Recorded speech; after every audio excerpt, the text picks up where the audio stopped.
இன்றைய வாசகங்கள் ஏப்ரல் 22, 2025. பாஸ்காயின் கிழமை, செவ்வாய்க்கிழமை. முதல் வாசகம். மனம் மாறுங்கள், ஒவ்வொருவரும் இயேசு கிறிஸ்துவின் பெயரால் திருமுழுக்கு பெற்றுக் கொள்ளுங்கள். திருத்தூதர் பணிகள் நூலிலிருந்து வாசகம். அதிகாரம் 2, இறைவசனங்கள் 36 41 முடிய. பெந்தகோஸ்து நாளில் பேதுரு யூதர்களை நோக்கி, நீங்கள் சிலுவையில் அறைந்த இந்த இயேசுவை கடவுள் ஆண்டவரும் மெசியாவும் ஆக்கினார் என்பதை இஸ்ரேல் மக்களாகிய நீங்கள் அனைவரும் உறுதியாக அறிந்து கொள்ளுங்கள்.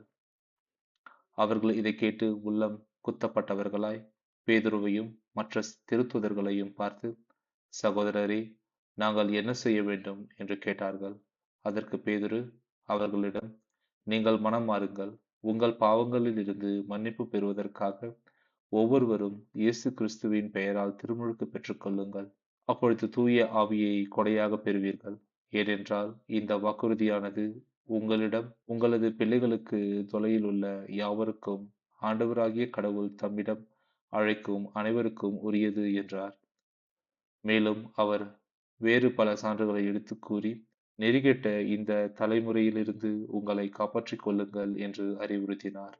அவருடைய வார்த்தைகளை ஏற்றுக்கொண்டவர்கள் திருமுழுக்கு பெற்றார்கள்.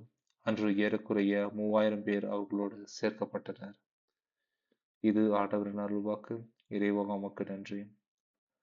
பதிலுரை பாடல். பல்லவி. ஆண்டவரது பேரன்பால் பூவுலகு நிறைந்துள்ளது. ஆண்டவரது வாக்கு நேர்மையானது, அவருடைய செயல்கள் எல்லாம் நம்பிக்கைக்குரியது. அவர் நீதியையும் நேர்மையையும் விரும்புகின்றார். அவரது பேரன்பால் பூவுலகு நிறைந்துள்ளது. பல்லவி. ஆண்டவரது பேரன்பால் பூவுலகு நிறைந்துள்ளது.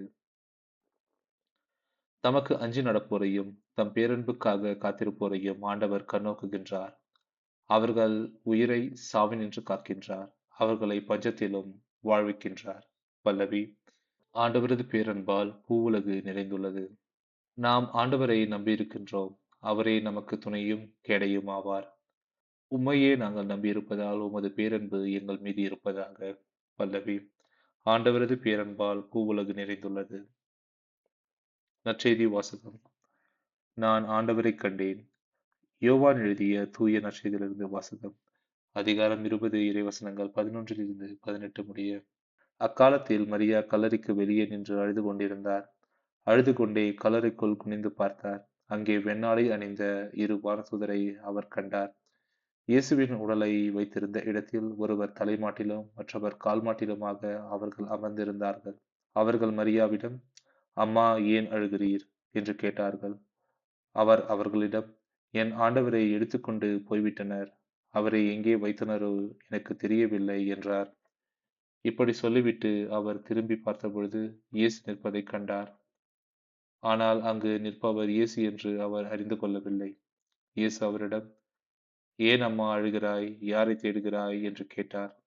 மரியா அவரை தோட்டக்காரர் என்று நினைத்து அவரிடம், ஐயா, நீர் அவரை தூக்கிக் கொண்டு போயிருந்தால் எங்கே வைத்தீர் என சொல்லும். நான் அவரை எடுத்துச் செல்வேன் என்றார். இயேசு அவரிடம், மரியா என்றார். மரியா திரும்பி பார்த்து, ரபூனி என்றார்.